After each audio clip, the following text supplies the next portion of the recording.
Conhecida em todo o país por suas cidades turísticas e sol abundante, a região dos lagos no estado do Rio de Janeiro abriga um singular e vibrante bioma, os sistemas lagunares. Um encadeamento de lagunas que se conectam entre si e depois com o mar. Maricá, Guarapina, Saquarema e Araruama, os 3 maiores sistemas do leste fluminense. Dentro das lagunas, a vida é abundante. Dezenas de espécies de peixes e crustáceos coabitam esse ecossistema, que é também um importante berçário para a reprodução e a continuidade da vida lagunar. E nesse cenário, um trabalhador, o pescador artesanal, aquele que atua em pequena escala em uma arte que atravessa gerações nas comunidades pesqueiras que se espalham pelas franjas das lagunas. Uma gente simples e dedicada à labuta de pescar o alimento. Uma sociedade que se estende pelas famílias, todas envolvidas nessa rede de tradições. Então, aqui nós estamos à beira da Laguna Araruama, né, que envolve aí 6 municípios. 5 deles têm atividade econômica da pesca artesanal de São Pedro da Aldeia, Cabo Frio, Arraial do Cabo, Araruama e Guaba Grande, né? E ser pescador artesanal lagunar é o sonho da nossa vida desde a infância, né? A gente começa com nossos avós, nossos pais, né? E aqui é uma pescaria de economia familiar, onde a gente sempre buscou trabalhar na sustentabilidade, respeitando os locais de pesca, o tamanho das malhas, os períodos de defesa. Em 2021, o Instituto Onda Azul identificou no edital Petrobras Socioambiental uma oportunidade de propor um projeto que unisse a ciência acadêmica aos saberes tradicionais dos pescadores. A ideia era gerar um melhor entendimento desse ecossistema e, ao mesmo tempo, promover o protagonismo e o empreendedorismo, fortalecendo esse grupo e fomentando a sustentabilidade. Esse projeto chegou para a gente porque ele já havia tido uma versão anterior realizada no leste fluminense. Então nós fomos procurados por pesquisadores da Universidade Federal Fluminense, da Universidade Federal Rural aqui do Rio de Janeiro, em consórcio com outras instituições, e nos apresentaram a ideia de poder fazer esse projeto numa nova região. E a gente então avaliou que tinha grande potencial, mas a gente sentiu a necessidade de estar além daquilo, porque o edital ele pediu uma característica social mais relevante.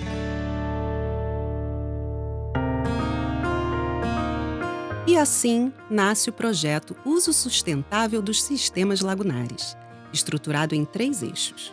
O primeiro foca na pesca sustentável e na qualidade de vida. Em uma parceria com universidades, a pesquisa é voltada para o estado da pesca e do pescado, com ações de educação ambiental e cuidado com o bem-estar dos pescadores. Em um segundo eixo, o projeto busca atender o perfil socioambiental do edital. A vocação turística da região inspirou a iniciativa de trabalhar o turismo de base comunitária, uma atividade que gera emprego e renda complementar. E fechando o tripé, o eixo 3 promove o desenvolvimento econômico e o fortalecimento comunitário através de capacitações em empreendedorismo, processos de valoração do pescado e o respeito à diversidade. Para colocar o projeto em movimento, o Instituto Onda Azul reuniu uma turma multidisciplinar que durante 2 anos esteve presente em 4 comunidades pesqueiras da região: Amendoeira e Tapeba, em Maricá, Mombaça, em Saquarema, Praia do Siqueira, em Cabo Frio e Praia da Baleia, em São Pedro da Aldeia. E é justamente nesse cantinho da península de São Pedro que iniciamos a nossa viagem. É quase hora do almoço. O engenheiro de pesca Maurício Dupré apresenta mais uma edição do Fórum de Autogestão Pesqueira Lagunar na sede da Associação de Pescadores. É um momento em que as pesquisas científicas são apresentadas e validadas por todos. É uma reclamação muito comum nas comunidades pesqueiras, né? De que venham se fazer pesquisa, levantamento de dados e nunca volta essa informação. Então a gente buscou nos fóruns trazer essa informação de volta o quanto antes. Além disso, como é um trabalho que é feito de forma coletiva, junto com os próprios pescadores, é uma obrigação nossa, nesse método que é participativo, trazer para eles a informação e validar com eles o resultado. A gente busca identificar todo o esforço dedicado na pesca, quantas embarcações e pescadores estão indo trabalhar lá e capturar esse pescado, quanto de volume de pescado tem vindo e de que tipo e qual o preço que eles têm obtido na venda. Para alcançar esse objetivo, a equipe gestora lançou mão de uma solução participativa, a formação e a contratação de agentes locais para esse automonitoramento. Munidos de lápis, papel e tablets, moradores da região, como a Gláucia, acompanharam o movimento da pesca ao longo da safra.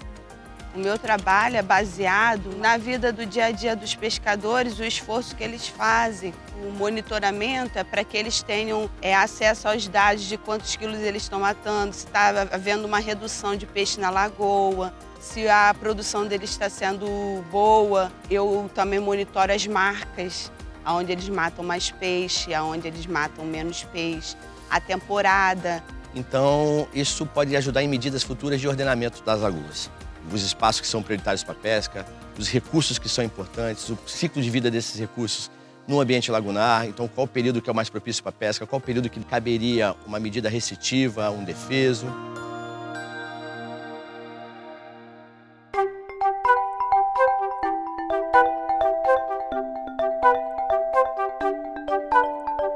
E falando em defeso, aquele período em que a pesca de uma determinada espécie fica em suspenso para garantir a sua reprodução, vamos dar uma olhada na pesca do camarão, que tem seu defeso em Cabo Frio sempre entre 1º de abril e 30 de junho.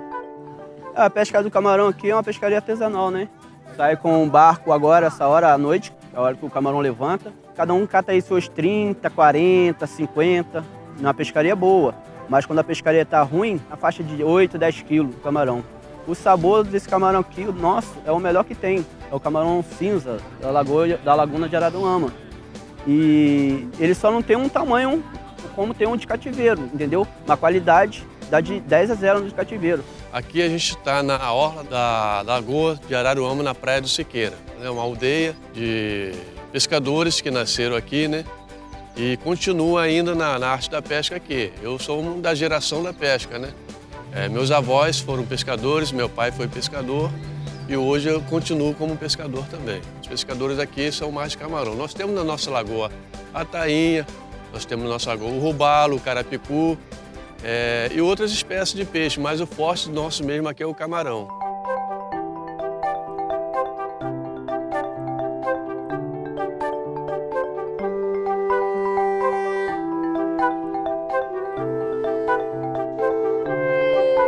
Algumas horas depois, todos retornam à sede da Associação de Pescadores e realizam um leilão.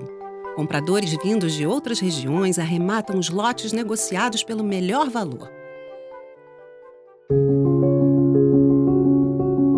Uma premissa do projeto Uso Sustentável dos Sistemas Lagunares foi a de sempre contar com conhecimento local. Ninguém melhor que os pescadores que estão na região há gerações para compartilhar essa sabedoria e a agregar aos saberes produzidos pelas universidades. Também se considerou que esse conhecimento deveria circular, voltando para a sociedade. Conduzida pelo professor Rafael Tubino, da Universidade Federal Rural do Rio de Janeiro, a exposição itinerante Tenda dos Saberes Lagunares viajou por diversos pontos da região dos lagos, partilhando com a população os resultados das pesquisas acadêmicas. A gente desenvolve a Tenda dos Saberes Lagunares, que é um espaço onde a gente difunde o conhecimento gerado nas universidades, conhecimento científico, a respeito da ecologia e da biologia das principais espécies que usam esses ecossistemas. Hoje nós estamos aqui na Mombaça, tendo o prazer de divulgar esse trabalho para o público em geral, que tem a oportunidade então de saber a respeito da idade, de crescimento das espécies, saber da importância dessas espécies para o sistema como um todo. Esse conhecimento também chegou às escolas da região com a oficina Teias Lagunares, na qual estudantes do ensino médio puderam entender como funciona a cadeia alimentar das lagunas e como esse equilíbrio garante a sustentabilidade do ecossistema. Os professores também receberam capacitação, podendo assim atuarem como multiplicadores do conhecimento para além do projeto. A nossa prática, ela prevê que nós possamos trazer para os professores informações atualizadas sobre ecologia e sustentabilidade dos ecossistemas. Nós pretendemos sempre trazer as experiências didáticas que a gente desenvolve que possam ser utilizadas pelos professores durante a sua prática de ensino cotidiana. Então, a gente propôs que os professores eles participassem também da oficina de construção de teias tróficas lagunares. É extremamente importante para a gente, porque amplia a conexão das pessoas, né, tanto discentes quanto docentes, com o sistema lagunar em si, com a realidade que a gente vive aqui e cria uma noção de pertencimento. É como uma pedrinha jogada no lago, né? Vai ampliando a ressonância mental, espiritual das pessoas para essa cultura, para essa dinâmica que tem aqui da natureza. A equipe de educação ambiental contou também com a participação de estudantes de graduação e pós-graduação, o que ampliou o projeto USSL, dando a ele uma característica de plataforma de extensão acadêmica. Eu, antes de entrar no projeto, era uma pessoa sem contato mesmo com o público, com educação, e agora tem outra vivência, outra forma, até mesmo para levar para a licenciatura, a graduação de licenciatura, ter essa troca com os moradores, com as crianças que estão sempre muito curiosas. Então tem sido bem interessante fazer parte desse projeto para poder também enriquecer as pessoas com conhecimento do que nós pesquisamos e também receber conhecimento dos moradores que usufruem todo dia, né, do ambiente da lagoa.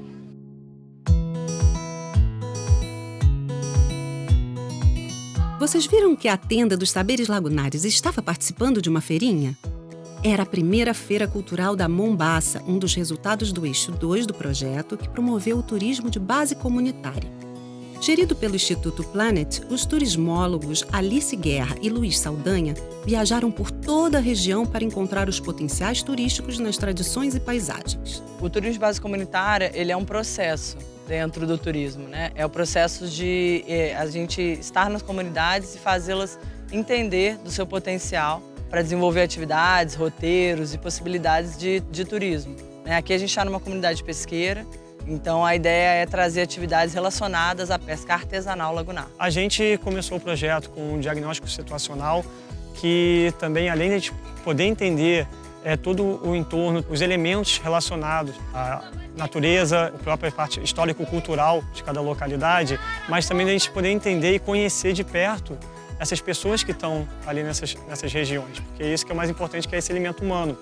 Durante os 2 anos de atividades, foram promovidas oficinas de sensibilização sobre o tema, mentorias sobre roteiros e vivências, apoio a eventos e um curso de condutores. Para essas comunidades, o benefício é uma alternativa de renda, mas principalmente para o visitante e para o turista, é você conhecer a cidade pela visão do morador. Você vai enriquecer muito mais a sua experiência por estar vivenciando a cultura, a gastronomia, a pesca, com quem nasceu e foi criado aqui. Em 2 casos, nós tivemos eventos que foram criados do zero. A Feira da Mombaça, nós também tivemos o evento da Feira do Arrastão dos Pescadores, que é em Maricá, e os apoios em eventos que são mais consolidados, que é a Festa do Peixe de São Pedro da Aldeia, e o Festival do Camarão, em Cabo Frio. Nós olhamos para o festival uma nova ótica. Hoje nós temos uma associação fundada com base não só no Festival de Camarão, mas também no turismo de base comunitária, que foi um incentivo que nós recebemos do projeto do USSL. A região lagunar ela oferece uma série de possibilidades. Primeiro, a questão da beleza cênica, né? A gente está aqui com paisagens lagunares incríveis.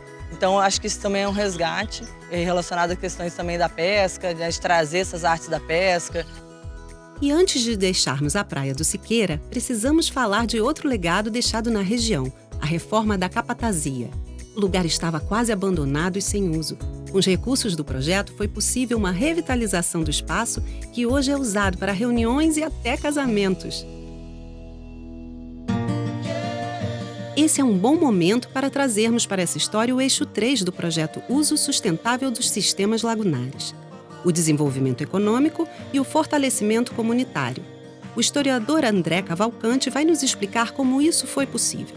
O eixo 3, ele tem a proposta de conectar o conhecimento científico e o conhecimento empírico numa sinergia para a economia criativa, que promovam a autonomia dessas comunidades, valorizar e colocar como protagonista pescadoras e pescadores e o seu modo de vida. E, a partir disso, propor soluções e ferramentas sustentáveis que envolvam economia circular, economia solidária e articulação comunitária. A preocupação do projeto surgiu diante dos dados que apontavam para um risco real de impacto na cultura e no modo de viver das comunidades pesqueiras lagunares. Depredação ambiental, turismo desordenado, especulação imobiliária e industrialização ameaçam essas populações. Criamos um curso de empreendedorismo social, onde a gente pudesse potencializar não só a venda do peixe, mas também a articulação com o turismo de base comunitária e principalmente para os pequenos negócios que estão nascendo ou que já existem, mas que não têm formalidade, não têm plano de negócio e não têm empoderamento para ser um negócio que seja protagonista dos próprios pescadores. E a Feirinha da Mombaça, lembra dela? Além de ser uma ferramenta para o turismo, é também uma chance de os empreendedores mostrarem e comercializarem seus trabalhos. Esse é o Ivanil, artesão e criador de plantas ornamentais. E nós estamos muito felizes em poder realizar aí esta feira pela primeira vez, né? Aqui no nosso local nós não temos uma oportunidade de trabalho para muitas pessoas que às vezes têm que se deslocar. A venda nossa era muito devagar. Então, surgindo esses eventos como está surgindo aí para nós, é muito importante, porque o turismo vem com mais facilidade. Ele vem atrás de coisas diferentes, como nós temos aqui hoje para apresentar. Em Maricá, a costureira Alexandra Rezende andava estagnada na sua pequena confecção doméstica, pensando até em abandonar a profissão. Mas após passar pela capacitação oferecida pelo projeto, recebeu um novo fôlego empreendedor. Quem me incentivou aí foi a minha filha Ingrid, né? Que ela foi primeiro e depois ela falou: mãe, vamos comigo, você está meio paradinha, vamos lá para poder... Eu falei: vou sim, filha, vou para poder inovar, né? Mas e aí, dona Alexandra, o que você aprendeu? O que eu aprendi? Aprendi que a gente pode sempre, assim, fazer algo diferente para melhorias, né? Para melhorar, né, o nosso trabalho, o nosso dia a dia, né? E no negócio, então, ajuda bastante, porque aquilo que a gente já está assim meio que, poxa, acho que não vai dar certo mais, fazer mais nada, vamos parar. Aí eu vi uma oportunidade de continuar o meu negócio. Assim, eu sei que eu ainda posso crescer ainda. E para crescer, Alexandra seguiu a máxima que diz: quem não é visto, não é lembrado. Abraçando as dicas de marketing que recebeu, mandou fazer flâmulas para colocar na frente do seu ateliê. E tratou de cuidar melhor das suas redes sociais. Fizemos o Instagram da loja, que não tinha, né? Aí o pessoal chega aqui, eu já peço para acessar e tem ajudado, né? Estou com mais ideia ainda em mente. Por enquanto está na mente, mas vou botar tudo em prática. Outra cheia de ideias na cabeça é a Ana Maia. Inspirada, ela montou um serviço de receptivo turístico comunitário. A cabeça começou a borbulhar com várias ideias. Depois que eu sentei e conversei com o pessoal do projeto e falei que eu recebo as pessoas aqui na minha casa, ele falou: por que você não transformar isso também numa forma de renda? O pessoal vem muito de Minas, caravana, já veio gente até do Paraguai para cá. A gente leva lá na beirada da lagoa para poder ver o pescador chegando com peixe fresquinho. E eu comecei a fazer o pão de queijo artesanal. O pessoal gostou bastante. O doce também, eu faço doce de leite, doce de abóbora. A Ana foi outra que investiu nas redes sociais. Ela criou um perfil no Instagram para divulgar o turismo de base comunitária em Mombaça e o fomento ao comércio local, o Mombatur.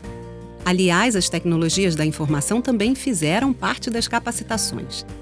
Usar o celular para auxiliar num trabalho que eles já têm, porque eles já vendem peixe, eles já fazem artesanato, já produzem uma gastronomia incrível. Então é o celular fazendo com que eles cheguem fora daqui da comunidade. A Jéssica, por exemplo, pegou o que aprendeu e deu uma renovada no perfil da Associação de Pescadores da Praia da Baleia. A gente divulga tudo o que acontece aqui na nossa comunidade. A questão de eventos, né, cursos, a gente posta também quando tem alguma coisa relacionada à pesca na nossa comunidade. O dia a dia, né, o pescador quando chega da pesca. E essas linguagens são o quê? É a fotografia, é o uso das cores, é o vídeo, é um bom enquadramento quando você tira uma foto. Tivemos outra visão, né, de como postar um melhor stories, né, um reels.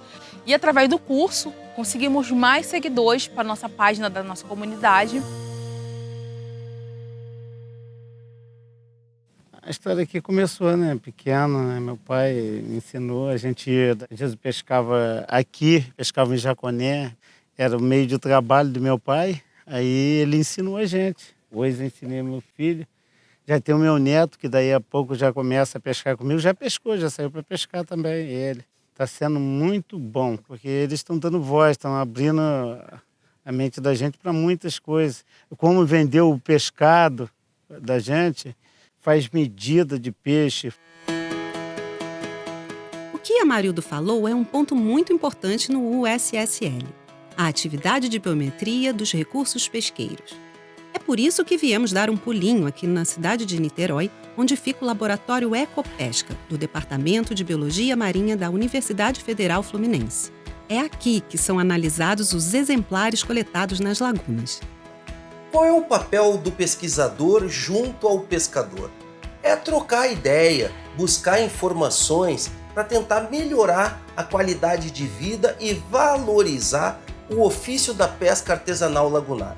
Na academia, nós buscamos obter algumas variáveis, como o tamanho do pescado, o peso do pescado, as características da atividade pesqueira, ou seja, do petrecho de pesca, do tipo de embarcação, para no final podermos criar, uma avaliação do real status da atividade pesqueira e dos recursos pesqueiros que são pescados dentro de cada sistema lagunar. No laboratório, a condição do pescado é avaliada do ponto de vista do crescimento, da reprodução e da alimentação. Outra atuação da equipe do professor Marcos é a pesca experimental, em que são coletadas espécies em diferentes profundidades para identificação de exemplares jovens e adultos. As ações e os resultados obtidos sobre os recursos pesqueiros servem de base para subsidiar medidas de manejo e conservação, tanto das espécies como desses ambientes. Fora isso, a gente também tem uma outra pegada, que é tentar entender a cadeia de valores. O pescador vai lá buscar o pescado, esse pescado, quando chega em terra, ele entra numa cadeia produtiva. Quais são as etapas que essa matéria-prima vai passar até chegar à mesa do consumidor final? Eles tiram renda, geram emprego e produzem alimento de qualidade. Na equipe do professor Marcos também estão alunos de graduação e pós-graduação que se beneficiam do projeto para seus aperfeiçoamentos acadêmico e profissional.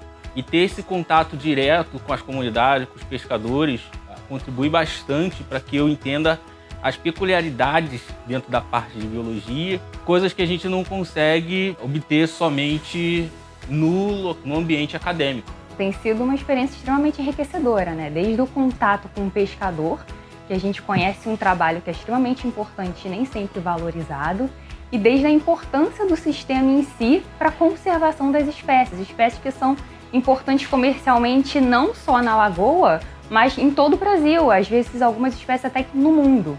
Que são trabalhos que muitas vezes carecem de informação e a gente, como pesquisador, está justamente tentando trazer e complementar essas informações.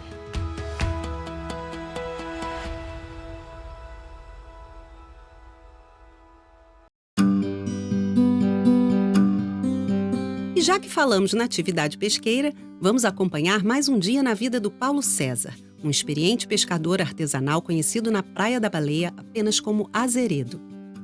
Ele está comandando uma equipe com 12 homens distribuídos em 4 embarcações. A pescaria de cerco de quadra gera grandes volumes de pescado, mas é preciso conhecer os locais de pesca, conhecidos como marcas, e, claro, o comportamento dos peixes. Azeredo está cercando um cardume de perumbebas e carapebas. Nós temos a tainha, nós temos a carapeba, nós temos a perumbeba, hoje nós temos o saúba, temos o carapicu, temos a graçainha, hoje o robalo, corvina, temos o salemo, temos o que se chama o pargo, temos a obarana, então a sardinha e também o camarão. Quando o SSL ele veio, ele trouxe muito a agregar o pescador, conhecimento deles, quanto o nosso conhecimento também. Trouxe vários projetos para dentro da comunidade e até também o de primeiro socorro, que a gente também não sabia também. Ele trouxe o turismo básico comunitário, onde a gente aprendeu a manusear o turismo. Um ótimo verbo utilizado por Azeredo, manusear, colocar as mãos, se apropriar.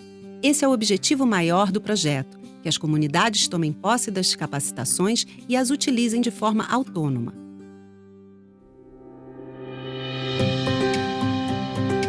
E já que ganhamos essa deixa, vamos a uma das atividades de legado do Eixo 2, a formação de condutores de turismo. Estamos na Trilha dos Cardeiros, um atrativo turístico em São Pedro da Aldeia. Os concluintes do curso de condutores estão recebendo os crachás de identificação. E o curso de condutor, ele ensina a estar recepcionando as pessoas, a estar passando para as pessoas o conhecimento que a gente, pescador local, já tem mesmo. Então, a gente conduz e a gente vai contando, né, no caminho a história local. Além de estimular um trabalho extra, que é o de condutor de turismo aqui na comunidade, ele também trouxe conhecimento. Sou filha, neta, bisneta de pescadores e tem coisas aqui do bairro que eu desconhecia. Como um aspecto de fauna. As rochas que a gente tem aqui, isso foi de suma importância. Para mim, pelo menos foi, esse conhecimento. E eu acho que para todo mundo aqui, isso foi um legado que o Onda Azul deixou para gente, esse conhecimento. E conhecimento é preciso. Um trabalho bem interessante, conduzido pelo time do Eixo 1, dessa vez pelo oceanólogo Cassiano Monteiro Neto e pela psicóloga e doutora em Sociologia e Direito Rosane Boechat, foi uma pesquisa de socioeconomia e qualidade de vida nas comunidades pesqueiras. São 2 pontos importantes para a gente conhecer mais dessas comunidades. Não adianta a gente só olhar a pesca se a gente não entende como é a economia local e como as pessoas se relacionam com essas atividades, como elas se sentem. Um aspecto muito interessante que a gente observou, as queixas sobre a saúde, principalmente dores, né, lombares e dores nas articulações. E, ao mesmo tempo, eles não podem parar, porque essa é a atividade econômica. Você é casado? Essa criança aqui. Não me separe. Vai fazer 52 agora. Quantos filhos? A grande variabilidade ou imprevisibilidade da pesca gera muito estresse dentro da família e dentro dos pescadores, né?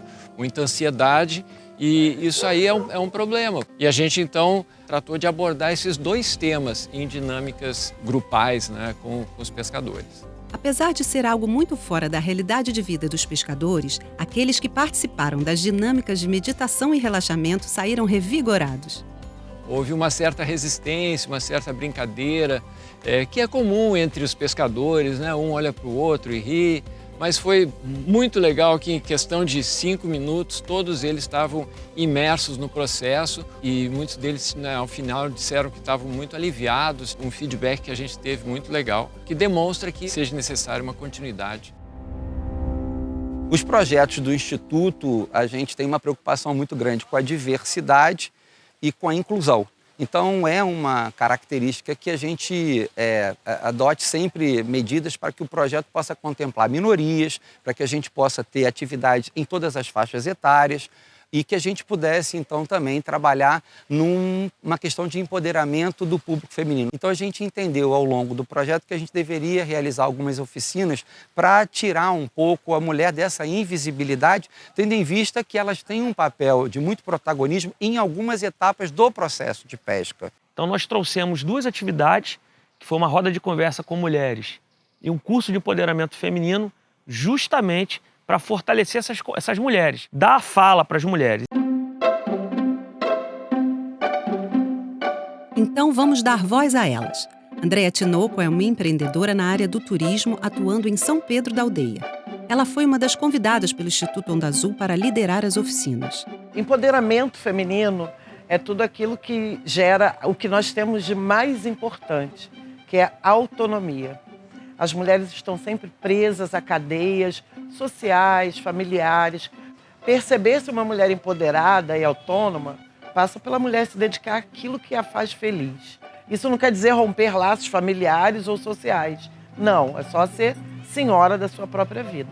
A gente fez um trabalho de sensibilização, de muita informação, mas também foi um trabalho rico em troca, né? Troca de saberes e experiências. Em Cabo Frio, atua a advogada Margarete Ferreira. Especializada em direitos humanos, ela foi outra facilitadora das oficinas de empoderamento feminino. Bom, o empoderamento parece que é a gente pegar o poder e levar para alguém esse poder.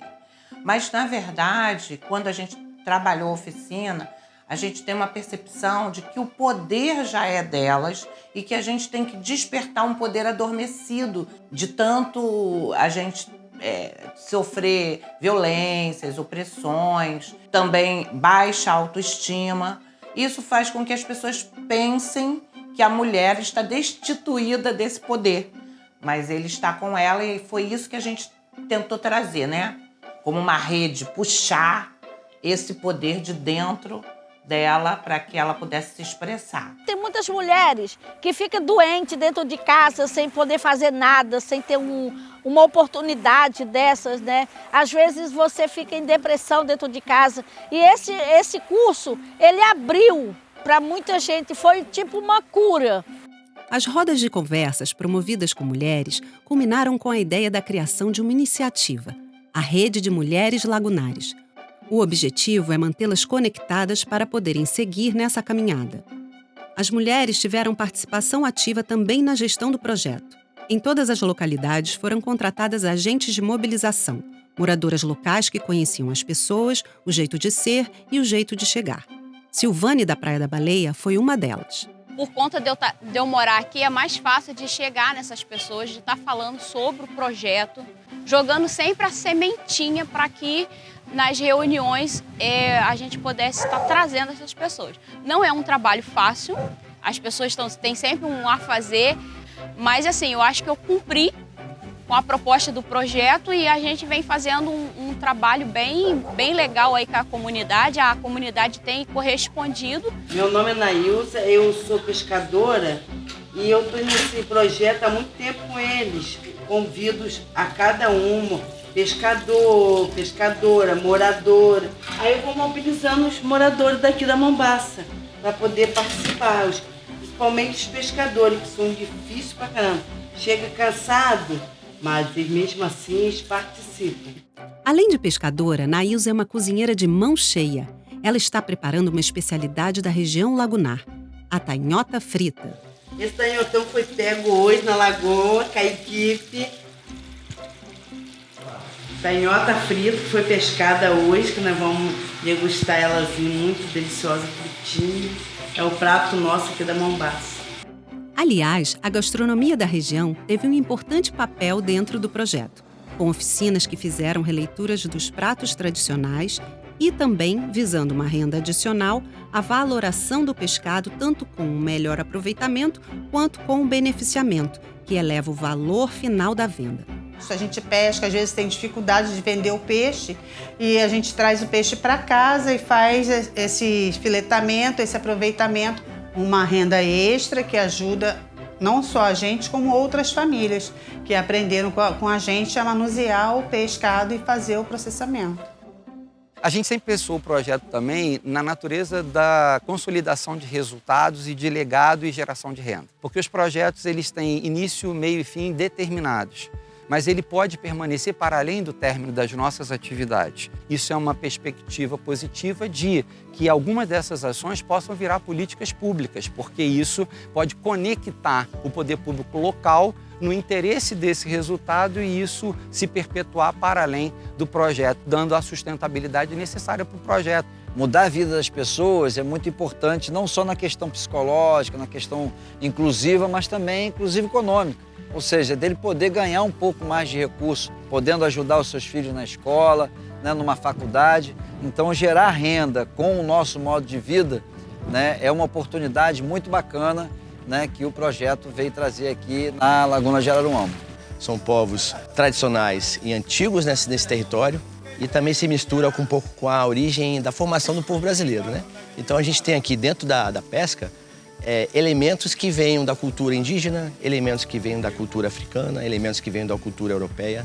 E essa mistura se traduz nas técnicas de captura e no modo de vida dos pescadores. E eles vivem muito numa interação com o ambiente lagunar e deles eles sobrevivem através da pesca. Porque ser pescador é uma coisa que está no sangue, que está na vida de cada um. A minha família, os meus dois avós, o meu pai, os meus tios, meus irmãos. Eu não sou engenheiro, eu não sou médico, eu não sou arquiteto, eu sou pescador. Então, vamos ficando por aqui. E te deixamos um convite. Venha conhecer o universo da pesca lagunar, com suas paisagens e rica cultura, gastronomia, gente simples e acolhedora que mantém viva uma tradição secular, cujo modo de vida precisa ser preservado e valorizado, pois é também o que mantém a sustentabilidade dos sistemas lagunares do leste fluminense.